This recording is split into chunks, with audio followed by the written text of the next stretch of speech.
Sports Sound from BBC Radio Scotland. There's no substitute.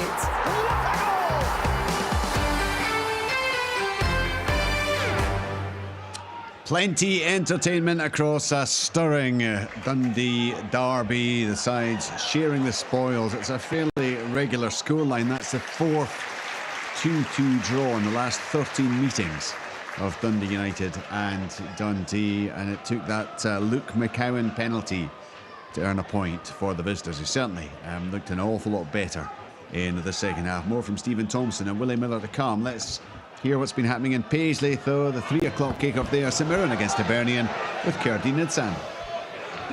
Nearly half an hour played here in Paisley. It's 0-0, but it's not too bad a game. Hibs in particular started off pretty well, looked pretty sharp up front, with Molotnikov showing flashes of pace and energy, and Boyle on the other wing coming in as a crunching challenge just goes in. It's certainly full-blooded here in Paisley. St Mirren, they've been building up a wee head of steam. They had a couple of chances in the last few minutes. The best chance of the game came early on. Jonah Ayunga for the home side, firing just wide of Joseph Bursick's left-hand post in the Hibs goal.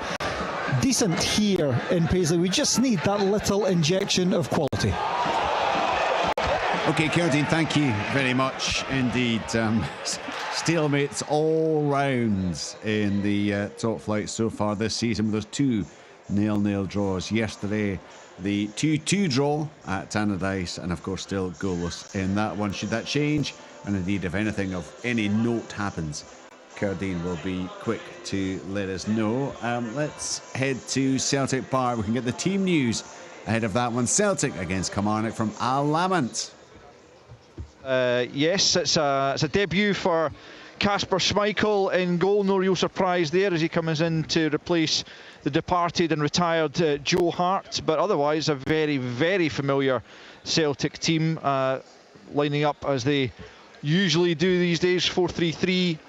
It's Schmeichel in goal, as I mentioned. Back four of Alistair Johnson, Cameron Carter-Vickers, Liam Scales and Greg Taylor. In the midfield, captain Callum McGregor, with Matt O'Reilly and Rio Hatati either side of him. On the flanks, Nicholas Kuhn and James Forrest, and Kyogo leading the line. On the bench for them, it's another new signing, Sinisalo, Palma Yang, Holm, Iwata, Bernardo, Ralston, Welsh and Mikey Johnson returns to the fold as well. Now, as for Kilmarnock, I haven't actually been, they've not tweeted their team yet, but I do have the changes.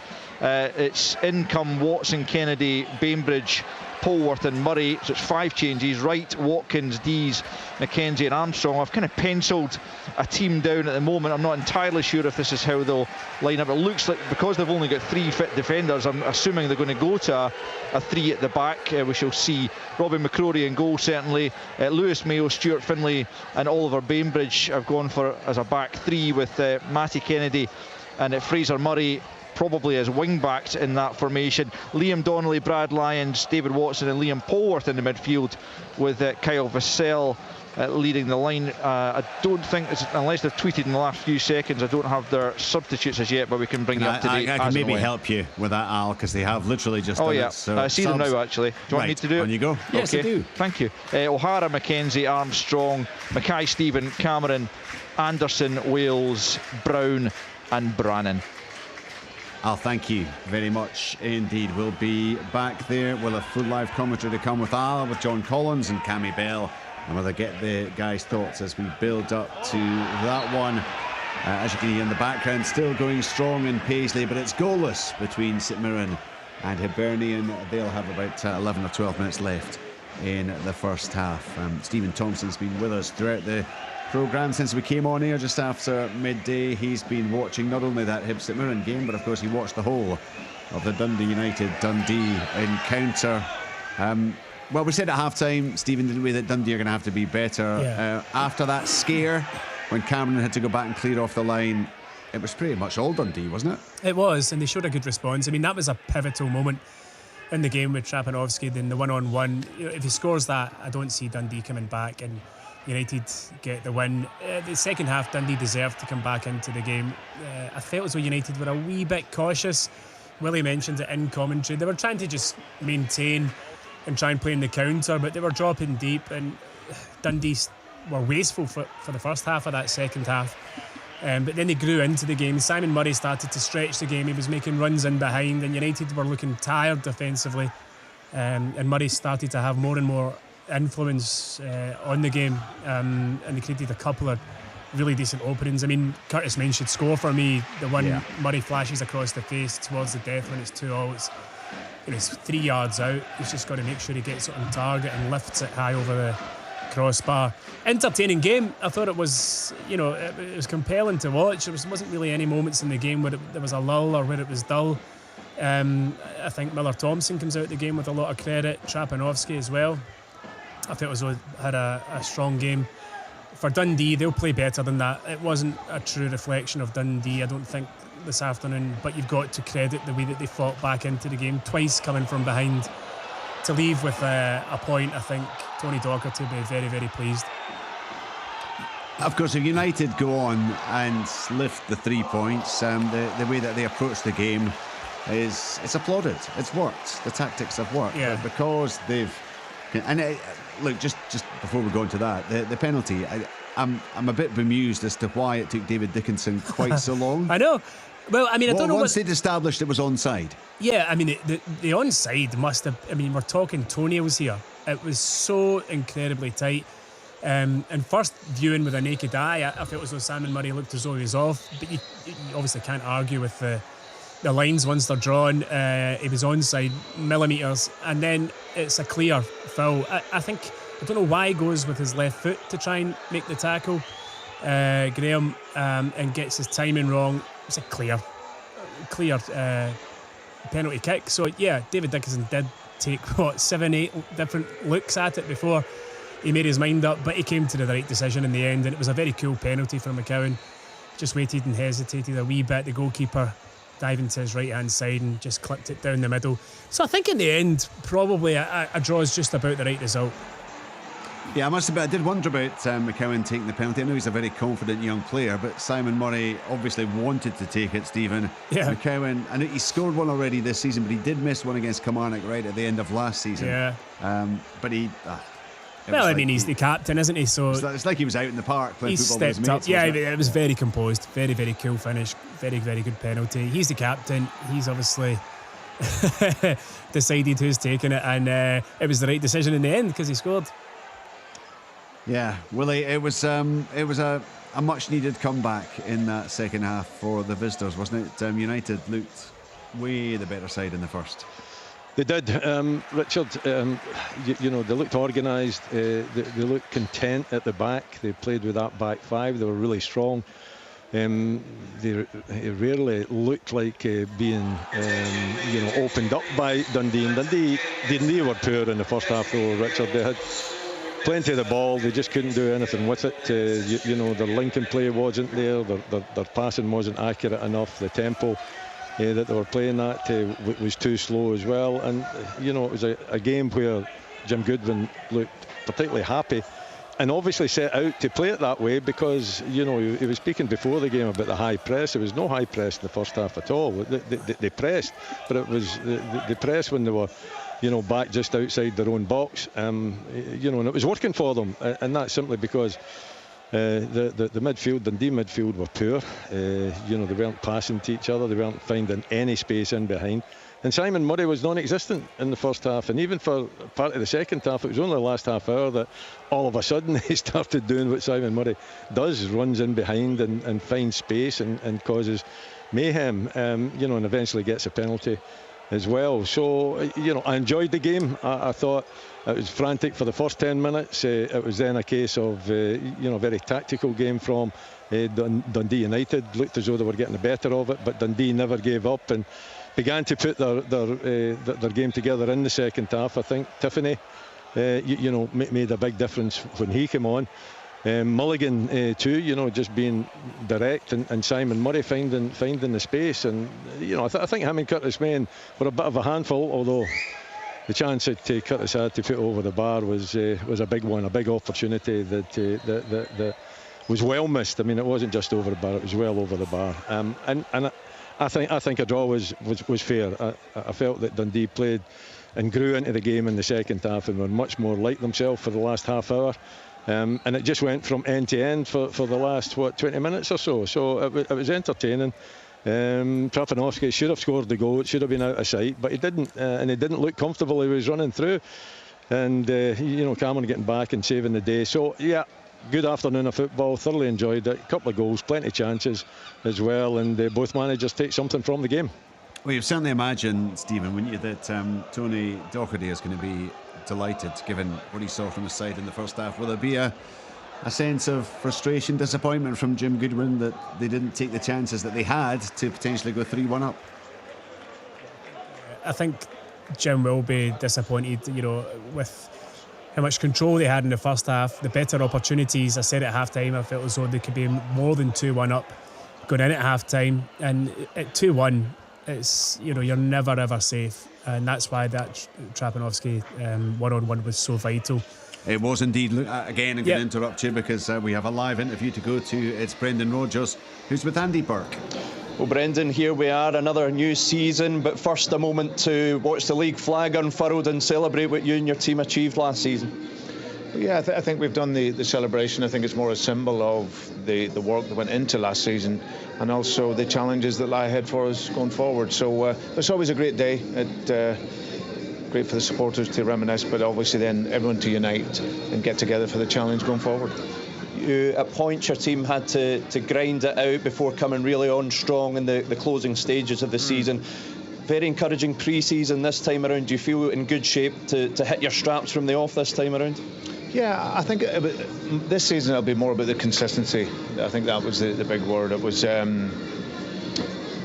a challenging 6 months. There's no doubt on that. It's been well documented. But ultimately, I always said it was about getting to the last 10 games of the season, and over the course of the last 25 games, we lost one game, and the level of performance when we did it was at a really high level. So yeah, but I think that has given the team and everyone a lot of confidence that even though with the challenges that we had last season, which were various, that we can still play to the level that we want to and win, which is important at a club like Celtic. That confidence is built into pre-season. Players' mentality has been brilliant, really focused. We got ourselves to a really high level of fitness, mentality really good, looking fit, looking strong, looking sharp, looking dynamic, and we want to continue with that. We know the games will be different. We'll maybe not have as much space, but the onus is on us to impose our level, and I'm really looking forward to seeing us. And it feels a different place than they were in 12 months ago. A home debut for Kasper Schmeichel. You lost a big character in Joe Hart over the summer, but do you feel that he's the type of personality and the type of goalkeeper that is ready to fill those boots? Yeah, very similar to Joe, both extremely experienced goalkeepers. And I think the thing with Kasper as well is he's currently actually a really top-class goalkeeper. He's playing. You see him captain in Denmark, over 100-odd caps, 105 caps, I think it is. He's still a world-class shot stopper. So him coming in, I know he's excited. I'm excited for him because I know what Celtic will give him, and he definitely, as we've seen in pre-season, will be a fantastic addition for us. Kilmarnock first up. You know what you get from a Derek McInnes team. They've had a tough week in Europe, but what do you expect? They're a team that did cause you problems at points last season. Yeah, no, absolutely, especially at the beginning of the season. They're very dogged. I think with Derek's teams, they're very clear, they're super organised, very clear in how they want to work. The ball, get it into the final third, get it wide, and then they've got quality in getting crosses in. So for us, our idea today is make the game as quick as we can. That's when we're at our best. Get the flow of the game, get the intensity of the game right up. Everything from throw-ins and free kicks, get the ball moving, get it moving quickly. Pitch will probably be the best pitch we'll have played on all pre-season, and let's get into our rhythm. And counter-pressing again important for us, because if we are dominating in their half, we need to be able to win the ball back quickly to sustain the attacks. So I'm really looking forward to seeing us play. Best of luck, Brendan. Cheers, thank you. Brendan Rodgers with Andy Burke as he looks forward to a new season. It is remarkable looking at that Celtic starting lineup. You get so used to big changes every single summer, but it's been quiet. A couple of goalkeepers coming in and one or two other players, of course, but essentially that is last year's team with Kasper Schmeichel in for Joe Hart. Let's quickly go to the guys there. We'll set the scene a little bit just now, then we'll return to Tannadice. So John Collins, it's I mean, it is quite a surprise, isn't it, to see a team that is essentially the previous campaign side. It is. I think ideally Celtic would like to have had a few players in, but it's never easy. However, he's managed to keep his team together. Will they be able to keep Matt O'Reilly? That's the big question mark. Fingers crossed, but I doubt it. I think he could go towards the end, but Brendan will be absolutely delighted at this moment in time. It's been a perfect pre-season, lots of goals, victories and no injuries, so a full squad to pick from. And we've got to talk about signings. Kasper Schmeichel, that's really, I think, a really important signing for Celtic. Experience, good with the ball at his feet, a communicator, loves to talk, used to the big time, used to pressure. So it's not cost him any money. Okay, he's 37 years of age, but I'm looking at him just now in the warm-up. He looks sharp, he looks excited, so that's been a good signing. Like Joe Hart was an excellent signing and was clearly still a quality goalkeeper, but it's you've stepped up, haven't you, with Schmeichel? Well, I think maybe with the ball at his feet, I think he's slightly better than Joe Hart, but I did like Joe Hart. He was an excellent signing, and I even felt he could go on for another year. I was surprised he retired. But Brendan knows Kasper very well. Obviously, he's worked with him, knows his mindset, knows him as a human being, most importantly, knows his qualities. So at Celtic, you know what it's like, week in, week out, you don't have a lot of saves to do, but it's concentration, and that's the key. And he's good with his feet, so the centre halves can fire it back to him. He's comfortable taking it. He can ping it long, or he can play out from the back. So I think that's a very good signing. Cammy Bell also with us from a Kilmarnock point of view. John was talking about Celtic, no injuries or no major injuries, and had a good pre-season. Killie have had those two tough European ties. There are injury concerns right now, and I mean, I suppose the demands placed on the squad right now are portrayed in those 5 changes that we see from Derek McInnes. Cammy? Yeah, afternoon, Richard. Yeah, it's been a difficult start for Kilmarnock. They played well. I covered the first game at Rugby Park against Cercle Bruges, and they played well. I think if the game had went another 10 minutes longer, they would have got a goal and took a lead over to Belgium, but it wasn't to be. It was a disappointing result on Thursday night there, and a goal they're not used to conceding, a real mix-up at the back. But yeah, there's obviously injury worries. Corey Ndabas came back to the club but isn't quite fit enough to be involved in the game. So yeah, he's got a lot of things to think about. You look at the team today, it looks as if there's only sort of 3 recognised defenders on the pitch, so it'll be interesting to see who slots into that right back area, because I do think they'll stick with the 4 at the back and probably go 5 and Vassell up top. But yeah, a lot to think about for Derek McInnes today. Well, that'll be interesting. Yeah, we'll bring you more, give you more insights into the Kilmarnock starting lineup as soon as we possibly can. Let's get back to Brian. He can now get reaction post-match from Jim Goodwin. A thriller here at Tannadice. What was your take on it? Twice ahead, twice clawed back. Both teams could have won it in the end, couldn't they?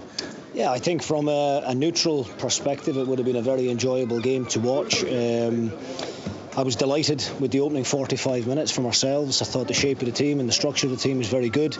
And I thought deservedly got ourselves in front. The goals that we concede, disappointing. I think, we caused our own problems for the first one, and then, of course, the second one late on, the penalty.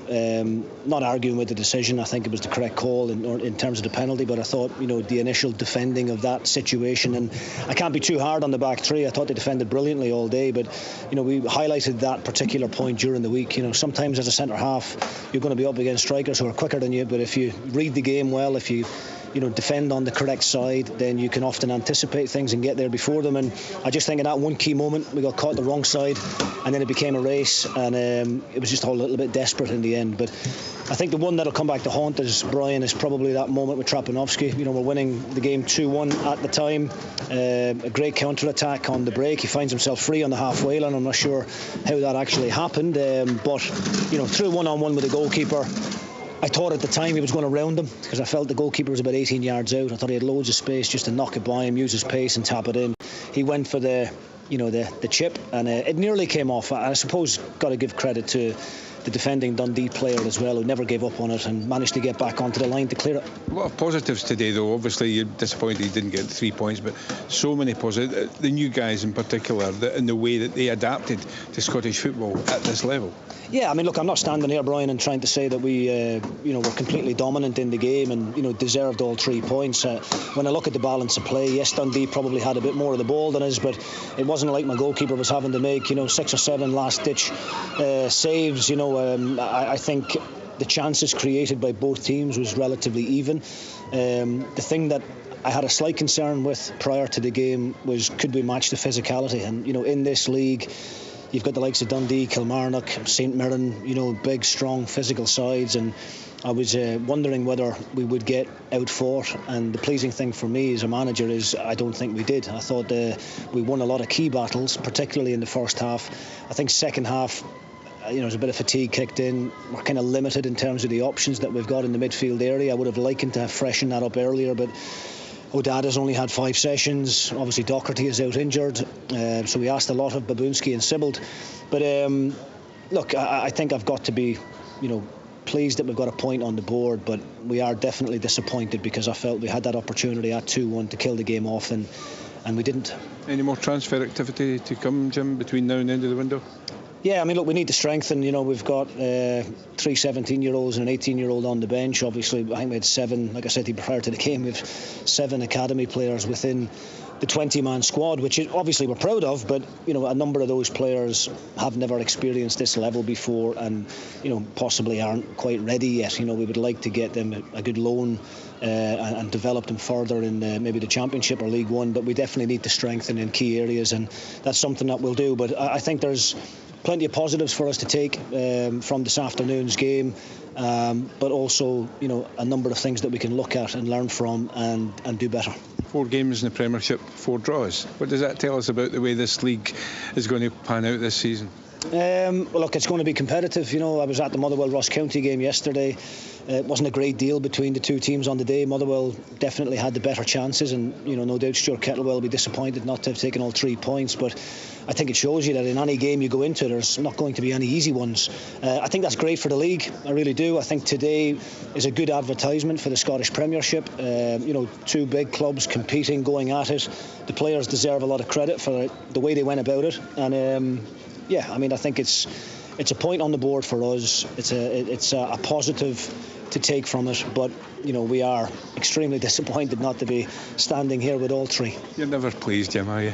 No, we're greedy as managers, but look, I think when I sit back and reflect and watch the game back, I think a draw possibly was a fair outcome given the balance of play in the second half. Dundee threw everything at us, as I said, very physical, quite direct team, and we had to stand up to it, and but for a poor decision for the penalty, we could be standing here with maximum points, but it wasn't to be. Great entertainment. Thanks, Jim. Thanks, Brian. There you go, Jim Goodwin. I've got to say, that seemed to me to be a very fair assessment of the 90 odd minutes that we watched. I'll come back to the guys in just a moment. Quickly to Paisley, because it is half-time. St Mirren against Hibernian. Just sum up the first 45 for us, Kirdine.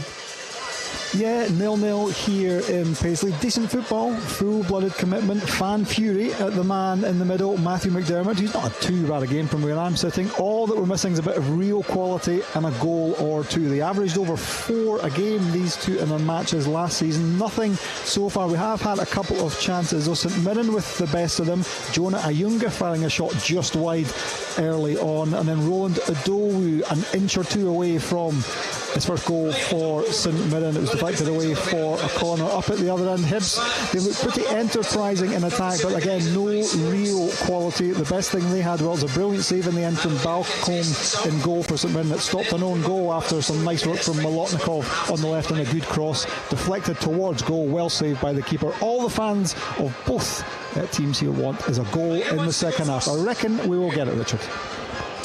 Let's hope so. St Mirren 0, Hibernian 0 it is. Incidentally, in golf, and following on from Bob McIntyre's remarkable win in the Scottish Open, Paul Lawrie is edging ever closer to winning the PGA Seniors Championship hosted by Colin Montgomerie at Trump. just outside Aberdeen, of course. He's had the lead for the last few days, and with just 3 holes to go, Paul Lawrie 7 under. Robert Coles, who did get to within 1 shot at one point, he's at 5 under.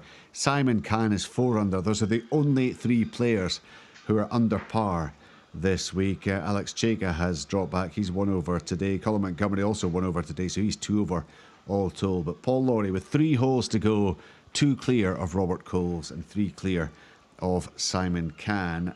Right, back to the Dundee Derby. We'll hear, I'm sure, from Tony Docherty, but Jim Goodwin, I mean, he pretty much did your job for you, Tomo, didn't he? He summed that up very fairly. Yeah, he did. He always does, Jim, you know, in his post-match. He always tries to be as honest as he can be. I sense of frustration from him. The game was there for them to get maximum points today.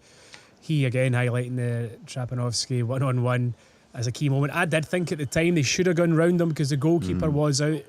If he'd knocked it to his right-hand side and rounded the goalkeeper, he would have just been tapping it in, but goes for the dink. And yeah, full credit for Cameron getting back and clearing it. I think a draw, and Jim said it at the end, a draw is a fair result for the game. And he also said it was entertaining, and I think it was a good advert for the Scottish Premiership. I think it was entertaining. I think we saw some quality in the game as well. So very good. I mean, I'm watching the St Mirren game here, and I think Kerridean's been quite generous with his assessment because I think there's been lacking quality of the game, to be honest with you. St Mirren, I don't think have quite hit their straps yet. It's certainly not shown the same level of performance as they did on Thursday evening against Valor. So finally poised in that one. Goalless at half time. Kerridean certainly hoping for better in the second. Was that a good, Willie, 90 minutes for Jim Goodwin, just to get a flavour, a sense as to how his team may well cope with the demands of top flight football? I think he would have taken a lot out of it, Richard. I think that his tactics was quite intriguing. You know, you're at home, okay, you've made that leap from Championship to Premiership, but at the same time, you know, it's a huge crowd here, a huge home crowd here, and I thought it was pretty brave to, you know, play basically with the back 5 and play with them quite deep in the first half, and it was working a treat, you know, because Dundee didn't have an answer for it. Their quality players in midfield were not at their best, and it was a poor first half performance from Dundee, and United looked strong at the back, they looked confident. And on the transition or on the break, whichever way you want to describe it, they always looked a threat. And Trapanovsky opportunity would have sealed a really good victory for them. But Dundee did come back into it, and although Jim, you know, said that he felt that his back 3 / back 5 were good throughout, I felt they weren't in the last half hour. I thought Simon Murray started to cause them problems, which wasn't there in the first half. So, you know, and he became really prominent with his runs in behind, and he started to find that space. So I did agree with Jim in his assessment, his summing up of the game. I think a draw was about right. But his tactics were interesting, though. It'll be interesting to see if he continues to play like that at home. I don't think the fans will like it too much. But of course, when you've got a bit of quality there with these new players coming in, and Miller Thompson as well, I thought looked particularly prominent for 3/4 of the game. Then you know, you have got that quality, so it might work for him. You know, playing the 5 in a straight 5, it might not. The fans might not take to it. It's all about results, isn't it? Really, sure. But it was a really good game of football. I enjoyed it. It was entertaining. You know, there was plenty of chances. There was 4 goals, and there was a great atmosphere here as well. Yeah, sure was. A crowd of over 13,000. That one was at 12,000. It was up to 12,616. Tony Docherty now live with Brian. Hi, Tony. Managers are never content. Are you content though with a point after that? Probably not. You know, because of the way the game finished. You know, I thought we were on the real ascendancy. I thought our fitness levels was fantastic. I thought our competitiveness and the changes we made really affected the game. And you know, we got a fantastic chance here with Curtis Main, just a couple of yards out of the goal, and Simon Murray gets, you know, one save with the goalkeeper. So, listen, away from home, I think credit. The first half, I thought Dundee United were better. You know, I thought they'd set up in a way to stop us. You know, we were even getting real joy. They'd obviously tried to negate that, and they did well with it. I was a little bit disappointed that the players on the pitch didn't find a way to get into the areas that we wanted to do that. But we did eventually, with a change of shape, we did find that rhythm, find that getting the most influential players in possession and in areas where it was going to hurt them. And I thought from then on, I know we get the penalty, I thought we were then going to go and win it. But listen, I think when the dust settles, it's away from home, it's a derby. You've come back twice, we've been 1-0, 2-1 down. I think we showed real mentality, character, resilience. So I shouldn't be too disappointed with a point, but I am. What did you learn about your players, particularly in the first half, and the way they responded, after going a goal behind and then coming back again in the second period? Nothing new, because I know that's what they're like. They're an extremely competitive bunch. They've got a really strong mentality, and they never say die. So I was pleased with that aspect. They were back in the game. The thing that we'll work on and we'll accept as a team that we probably need to be a little bit braver than we were in the first half in terms of taking up positions. Being more, I thought we passed the ball sideways and backwards too often when there were forward passes. But do you know what? It's a new group coming together, and we had that a wee bit last season. We'll work on that. There's things that I want to make us better than we were in the first half. But I think I need to give them huge credit, because I thought we grabbed the game second half, and I was really pleased in terms of squad with the contribution the substitutes made. Scott Tiffany, Josh Mulligan and Curtis Main come on and really affected the game. And yeah, I'm greedy. I was looking for the 3 points there, but I think away from home, maybe been content with a point. It was a very high intensity game. Tony, is that the way you see most games going this season in the Scottish Premiership? I certainly see it as being the way we play. We've got that identity. We like to play front foot. We like to get into good areas of the pitch, and we play with an intensity. So yeah, hopefully that is the way. I watched some of the games yesterday, and I think there is that. So I look forward to a season, but I can only speak for my own team, and that's what we do. We play with energy, we play with intensity, but I think we can do that better than we did today in the first half. Thanks, Tony. Thank you. Cheers. It was a really exciting opener to the season for Dundee United and Dundee. Big thank you to Willie. You'll be back on tomorrow for the 7-goal thriller you're going to get at McDermott Park, Willie. Good luck with that one, Richard. Yeah. I'll be watching on. I'll be listening in. Willie, thank you very much indeed. Stephen's going to stay with us through for the next little bit of the programme, and we'll be live at Celtic Park again shortly to get further thoughts from John Collins and from Cammy Bell. But it's just gone 4 o'clock. It's news time on BBC Radio Scotland with Linda Sinclair. On digital radio, FM, your smart speaker, and on BBC Sounds. BBC Radio Scotland. Anti-immigration protesters have attacked police and smashed windows at a hotel in Rotherham in South Yorkshire.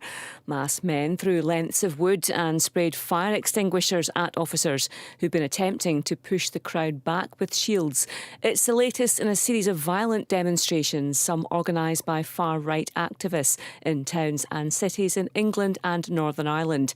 Callum Steele, the former chair of the Scottish Police Federation, says the unrest is driven by the far right, who haven't historically caused issues here in Scotland. But he warns some others could get involved. Mercifully, Scotland doesn't have a huge history of. But I think it would be naive in the extreme to believe that everyone involved in the rioting will be directly associated or even indirectly associated with the far right, and they will just be venting their own grudges and grievances under the excuse of wider disorder and violence. And that potential very much can't be dismissed in Scotland. The First Minister, John Swinney, has urged people to refrain from unhelpful speculation on social media following the stabbing of a woman in Stirling. The 21-year-old was attacked last night and was treated in hospital for a non-life-threatening injury. The police and Mr Swinney both say it was an isolated incident. Officers had said a 29-year-old white man had been arrested in connection, and inquiries are ongoing. Nearly 60 people have been killed in Bangladesh, including 14 police officers, amid worsening clashes between police and anti-government demonstrators. A curfew has come into force as officials try to quash nationwide protests, calling for the Prime Minister Sheikh Hasina to step down. President Zelensky of Ukraine has announced that his country has received the first batch of American F-16 fighter jets after lobbying for them for a long time. Speaking to reporters at an airbase, he didn't reveal how many had been delivered, but said he expected more, and a significant number of Ukrainian pilots were being trained to fly them. As a weather warning comes into force, motorists are being told the Rest and Be Thankful Road in Argyll will be closed this evening until Tuesday at the earliest. The Met Office has forecast heavy rain from 6 p.m. tonight until tomorrow evening. Bear Scotland says traffic will be diverted from the A83 from 6 p.m. onto the Old Military Road as a precaution due to concerns about a landslide risk. And with that weather, the west will see patchy rain turning increasingly heavy into this evening. Further east, mostly cloudy with the odd sunnier break. In the far northeast, rain will develop here by evening. Highs of 19 degrees Celsius widely, around 14 in the northwest. That's your latest BBC Radio Scotland news. On digital radio, FM, online at BBC Sports Scotland, your smart speaker, and on BBC Sounds. This is Sports Sound from BBC Radio Scotland. There's no substitute.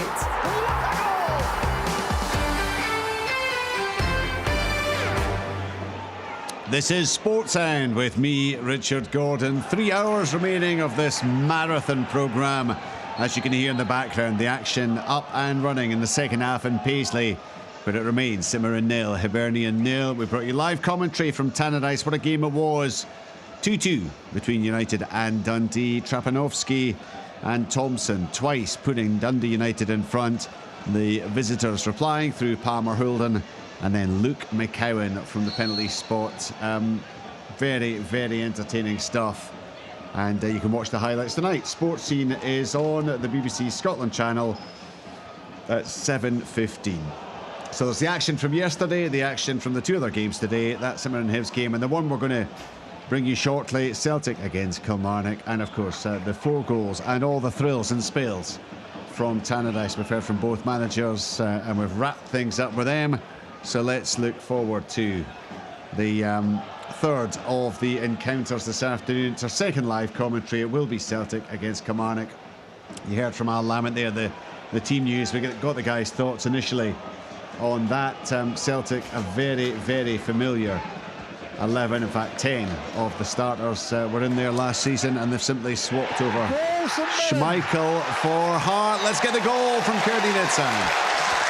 Excellent start to the second half by St Mirren. I think it's Adowu who's got the goal. We'll confirm that shortly, but it was a brilliant turn inside the box. Completely did his man and curled a lovely right foot shot beyond the goalkeeper into the far left-hand corner. The St Mirren fans celebrate on 48 minutes. Adowu with the goal, 1-0 to Saints.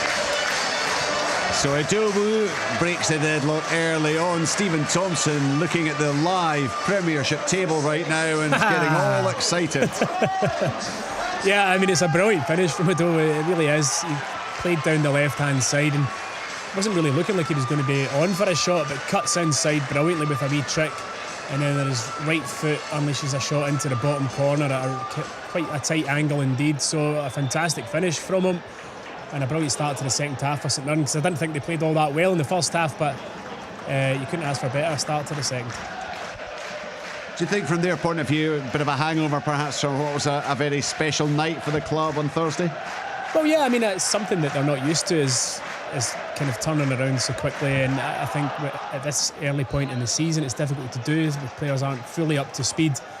In terms of fitness, he's managed to shuffle the pack a wee bit. He said before the game he'd like to have shuffled it more in terms of making changes, because obviously they've got the home leg this Thursday of the European game, which will come round very, very quickly for the next round. So, you know, it's about trying to keep players fit and stop players from being injured. Mark O'Hara probably, if we didn't have that European game on Thursday night, I'd imagine he might have been able to push himself to be fit today with his knock, but they're lucky that he's, you know, they've got the luxury of bringing Boyd Munson into the team today instead of him, and just making sure that he's okay for Thursday. But yeah, very good for St Mirren. As I said, you know, at the top of the show, no team's going to come to Paisley and get away with easy points. You know, they're going to be made to work for it. And St Mirren have quality, but they also have an incredible will to win and work rate and tempo, and they've got a physicality as well. So there'll be a very difficult team for teams to go and get points from this season in Paisley. Yeah, didn't win in the last 4 home league matches last season, but over the piece they were very, very strong. in Paisley, and well, they're hoping to get up to a positive start this time round. 1-0 St Mirren against Hibernian. They do with that goal early in the second half. Right, back to Celtic Park. We'll hear, I'm sure, from Derek McInnes. We've already got the thoughts of Brendan Rodgers. An interesting, John, just to hear him there. You know, he's clearly in a very relaxed frame of mind, and while he does want new faces in, very happy with those who brought the success to the club last time round. And rightly so. Only won the double last year. The target of this football club, Celtic, is always a treble. That's what they're after. He's done it before on a couple of occasions. I think the most important thing today for me is Celtic is all about tempo. One criticism maybe in the early stages of last season when Brendan came back was they were a little bit slow in the build-up play, not enough forward passes, and as the season went on they got better, the tempo got better and the results got better. And I'm sure that'll be his message today, is can we get that early goal, and then obviously the 60,000 starts roaring and singing, and then it's a long difficult afternoon for Kilmarnock. But as I said, they've been scoring goals in pre-season. Kyogo's 6 and 5. Matt O'Reilly 18. I was just looking at his stats from last season. 18 goals and 13 assists. That's incredible stats for a midfield player, so great to see he's still here. Nicholas Kuhn again has won. It came in January, he had a slow start. I thought he looked really lacking in confidence. Didn't want to take the full back on. He kept passing it backwards and sideways, but pre-season he's looking sharper, he's looking more confidence. So from him, from the two wingers, I always want to see, as soon as you get it, I just want to see them going at fullbacks, and I think that's what the fans want to see as well. Look, it's always going to be tough for the visiting side, almost always, at Celtic Park. They had that long unbeaten run when they went a couple of years, didn't they, without losing at home in the league. And Hearts got the victory last season. Since then, Celtic unbeaten in 9. They've won 6 in the bounce at Celtic Park, and of course they moved on to win the title. And I guess most pundits have seen. All right. So has the game? No. So has the game? Yeah. It's amazing that the game can no longer be played without VAR.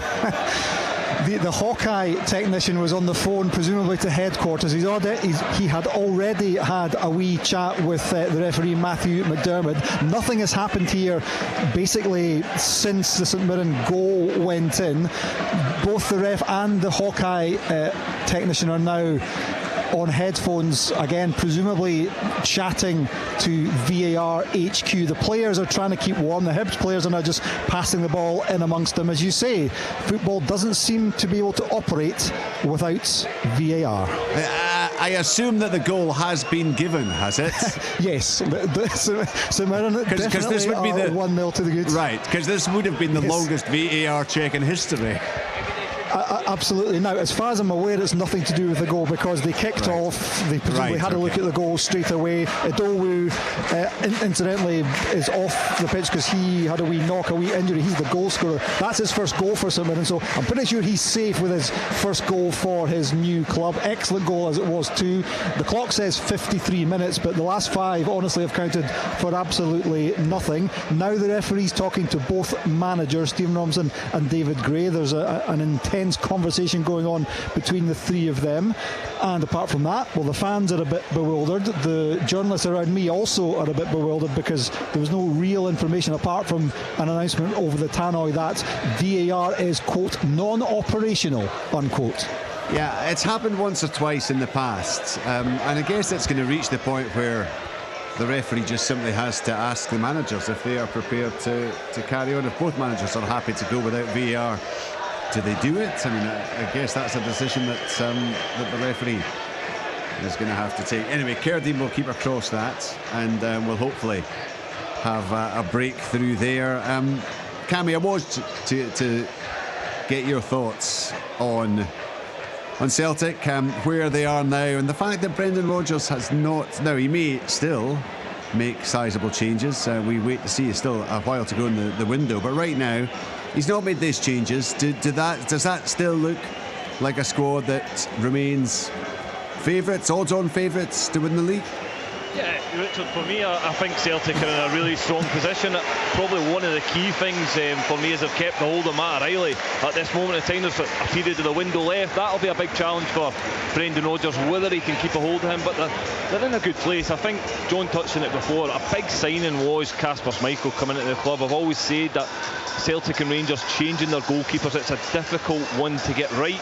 Joe Hart for me was a fantastic signing, done really well when he was at the club, and it was always going to be a hard one to replace, but I think it is an upgrade for me. I think Kasper's better with his feet, he makes big saves. As Brendan said in his interview, he's still a top goalkeeper, he's playing at the top level, he's the Danish captain, so I think that was a big signing for them in the summer. And we wait to see if there will be many more. Have you had any further intel in terms of how Kilmarnock are likely to line up this afternoon, Cammy? Yeah, I actually have. I think it's Brad Lyons that looks as if he's going to slot into the right back position. It looks as if there'll be a 4-5-1, which doesn't surprise me. Listen, Kilmarnock have got a number of injury problems. Brad Lyons, it's not a normal position for him slotting in at right back, but he's experienced, he'll be able to do that. I'm pretty sure he'll handle the occasion. It's going to be a challenging afternoon, but yeah, Kilmarnock, it's key for them they don't concede early on, because it could end up being a long afternoon if they concede an early goal. I think we can probably get a bit more on that and his thoughts generally. Derek McInnes, Kilmarnock manager, chatting with Andy Burke. Well, Derek, it was a fantastic Premiership campaign last season. What challenges have you laid down to your team ahead of this campaign? You know, the challenge is to try and improve and across the board. You know, the improvements we hope come from the players individually, because the fact that we've went with the same squad more or less. You know, obviously brought McCrory and Bruce Anderson in. We've got young Ollie on loan from Sunderland, but in the main, the squad that did so well last season is the squad that we're going to work with again. And obviously, because I was really pleased with that, but like everything else, you are looking for improvements. How you judge improvements, certainly through the cups, hopefully, if we can get in amongst the European spots again, that would be fantastic for us. And you know, obviously we want to try and be that team that puts ourselves in those sort of positions year in, year out. Today, tough test for us, clearly. You know, on the back of coming back from Belgium Thursday, we've got a real tough test. It coincides when I'm trying to manage the kind of schedule as well with the game on Thursday night. There's one or two of the boys who ordinarily we might have been able to take a gamble with, and if we didn't have the game, but we've probably got a few too many injuries getting into this game. It's a makeshift back four, but hopefully we can do a lot of what we did against Celtic last season. There's a reference here in terms of trying to get a bit of confidence. And like every team, you want to try and get off the board as quickly as possible, and this is the toughest test for teams coming, Celtic Park. So we're under no illusions how difficult a test it is, but we're going to have to stick together today, try and get through it, and see where it takes us with that kind of real togetherness and spirit that served us so well last season. Yeah, I mean, you mentioned kind of patchwork team, 5 in, 5 out. I think you said Brad Lyons will drop into that back four at right back, but you kind of touched on it there. Sometimes in adversity can come the great days. Is that what it's about with the boys, building that belief that they can come here and get something? Yeah, I think particularly defensively, you know what I mean? Obviously we've lost Mally Watkins this morning, just with a little groin complaint, but defensively, particularly when you come to a place like Celtic Park, you want that kind of familiarity, that kind of connection and familiarity from how they play, and not having those defenders available. Obviously we've got Brad, as you say, going at right back, and he'll do absolutely fine there. We could like him in midfield as well, unfortunately, but and young Ollie comes from Sunderland, making his senior debut in football. What a test it is as well, you know. So but sometimes needs must, and sometimes you find out about your team and find out about players in these sort of situations, and we are running the risk with the schedule we've got at this moment in time. The schedule puts us under a wee bit of extra pressure and a bit of scrutiny, certainly defensively. Middle to front, we've got a few more options, and hopefully, as I say, we can be good enough defensively with that type of team. Normally when you come to Celtic Park, it's the work ahead of your back four and goalkeeper that's crucial and key, as well as strong defensive performance. So that's what we've kind of, the message to the players is everybody's got a role to play today when we don't have the ball, and to try and stop a team who have been terrific through pre-season, their first competitive game, so a third competitive game, and we want to try and make sure that we get the benefit of that. Best of luck to you, Derek. Thanks, Andy. Cheers. Yeah, Derek McInnes there. It was a remarkable season, wasn't it, last time round for Derek for Kilmarnock, and looking to emulate what they did last time around. I mean, he's got every right to be positive, Cammy, hasn't he, in these players, but while at the same time acknowledging that there is going to be a test on that defence this afternoon. Yeah, he's got a trust with his players, and Derek, he likes to bring in players to the club that he knows well. It's a big game, this, as he mentioned, for Bainbridge at left back, first senior game here at Celtic Park, so it's going to be a huge challenge for him. But yeah, listen, Derek's been fantastic since he came to Kilmarnock. He's really took them on to another level, and it's trying to sustain that level. That's going to be his challenge this season. Can he keep Kilmarnock up in that top 6 European spots? It's going to be difficult, but listen, I think we've got the right man in the job, and it'll just be, hopefully Kilmarnock will be hoping that they can keep a hold of Derek McInnes as well. Absolutely. I mean, he seems very much happy at the club, doesn't he? But you do wonder if at some point there may be ambitions to go higher. Although right now in Scottish football, you're not going much higher than Kilmarnock, given what they've been doing in the last few years. It's been a really, really impressive return into the top flight, and then to well and truly establish themselves as one of Scotland's leading clubs. But John, he knows, and he's been in the game so long, Derek, he's realistic. He knows that his players are going to have to perform at their highest level this afternoon, doesn't he? Without a shadow of a doubt. You need your goalkeeper to be at his very best, making saves. You need the defenders to be switched on for 90 minutes. You need your forwards working their socks off non-stop, your wingers tucking in. It's going to be a difficult afternoon. You'll be a little bit worried, obviously. Coming here with your full strength team is a difficult task, but coming here with players that are making debuts, injuries, so he'll be hoping he doesn't concede early. But the danger is you sit in and you never get out. The key is you sit in, but when you win it, can you have that little bit of composure and try and keep possession? Can you silence the crowd here at Celtic? And the only way you silence a home Celtic supporter is when you keep possession, 5-6 passes, and then some players, you get some confidence spreading through the team. But if you think you can just sit at the back, win it, play it up to a lone striker who's probably going to lose it because you're going to have 2 centre halves behind them, so it's a test for them. But you know what, nobody expects Kilmarnock to get anything from the game today in reality, so anything is a bonus. I think what's key for Kilmarnock as well is, John touched on the intensity that Celtic play. Kilmarnock want this game to be as slow as possible. They need to manage the game. The first 15 minutes is so important. They'll just want to kill the game, loads of throw-ins, break up the play, but it's important that they stay in the game early on. Incidentally, in the golf, it's going to be an exciting climax at Trump International for the Stay Sure PGA Seniors. Paul Lawrie, long-time leader and 2 clear with 3 holes to play, but he has had bogeys at both 16 and 17. Robert Coles, 2 under through the first 10, has had 7 pars on the spin, and the pair of them currently playing the last hole tied at 5 under par. Any of you who have played Trump will know what a demanding hole that 18th can be, so we'll keep an eye on that, but it's tight, very tight as they go down the last. Potentially a dramatic win for either of those two, maybe a playoff to come. But Paul Lawrie, Robert Coles, both 5 under on hole number 72 of that tournament. We are building up for what will be our second live commentary of the afternoon. We've been keeping in touch with Paisley, and when last heard from Cerdine, there'd been a big delay because VAR wasn't working. The action back underway, but minus VAR, Cerdine? Kind of minus VAR. So for the last wee while, it was not working at all, and both managers agreed to continue without VAR. But there has subsequently, in fact, in the last 10-15 seconds or so, been another update saying we're continuing with partial VAR or VAR operating at partial capacity. I presume that means maybe not all of the cameras are working or something like that, but at any rate, we have VAR. It's just not a full version of VAR. It's 1-0 to St Mirren, still they lead. The scoreboard says 65 minutes, but that's a nonsense because there was at least a 5-minute delay, so pretty much anything can happen from here on in.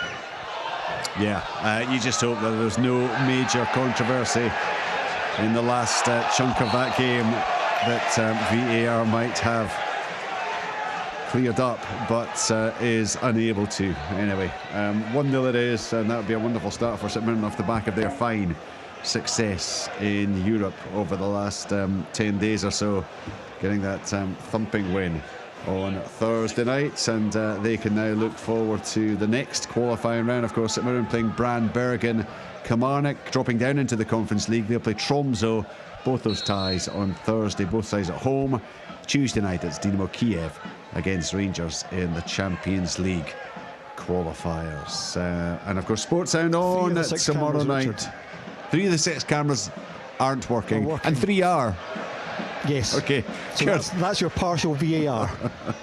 Okay. I hope they're spread across the stadium and not all at one end, because that will just cause all sorts of chaos.